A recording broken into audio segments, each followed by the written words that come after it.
welcome. This is part of our Sundays at 4 series. This is a series where you will hear from musicians, you'll see dance troupes, you'll hear poets, novelists. There's a number of great Sundays at 4 coming up, so please check out our website, batonrougegallery.org, if you're interested in finding out about other events coming up as part of the series. We also have another series coming up that is getting ready to kind of restart its 2023-24 series, or season, I should say, next weekend, this coming Saturday on March 23rd, Movies and Music on the Lawn, which is a film series that happens outdoors. It will take place around 8 o'clock on the 23rd with a silent film called Metropolis and an original score produced by a Louisiana musician named Otto. That is free and open to the public thanks to all of our sponsors. We also serve free popcorn all night during that event, so please come back and see us on March 23rd at 8 o'clock. But we are very thrilled to have a really special Sundays at 4 with you today, and I won't massacre a description of what you're going to experience, but I will turn things over to Natalie Stefaniak. If you would, please, a big round of applause for our...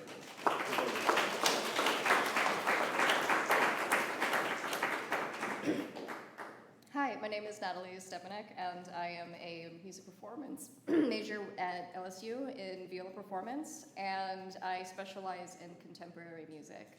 And another thing that I find really fascinating is there's a lot of overlap and philosophical thought that kind of intertwine with each other when you look at contemporary music and visual art.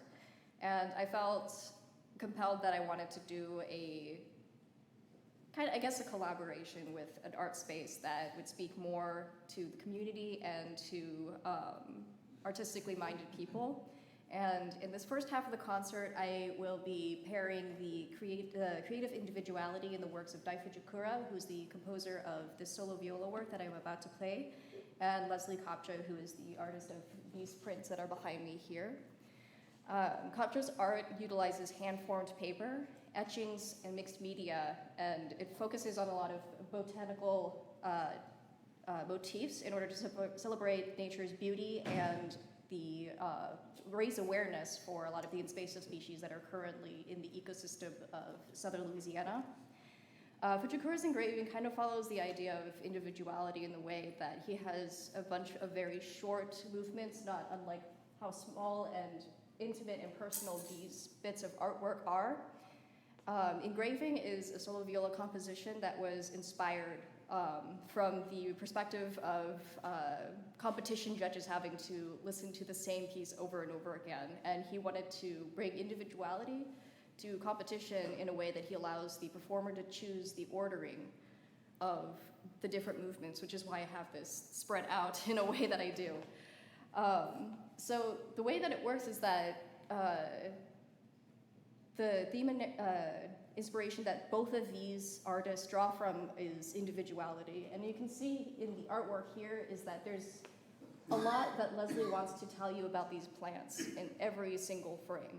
Just like the way that Dai allows the composer and the performer to kind of collaborate in a way to show off the performer's own individuality. The way that I choose to play this piece today may be different the next time I decide to perform it. And it's sometimes the same way that you might be able to look at these different species of plants that she has chosen to depict and to understand in a new way. The interesting thing is that they both engage with the idea of tradition, and we all know what a classical symphony is. We all know what that kind of sound world is. Fujikura's engraving challenges this idea that there's a set way that we can perform music, and Kotcho's art engages with the use of traditional bookbinding and art making in order to make something and say something about something we just might find in our backyard, just crawling around or just winding everywhere. And I invite you to immerse yourself in this experience with me. So I will be playing Engraving by Fujikura.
Are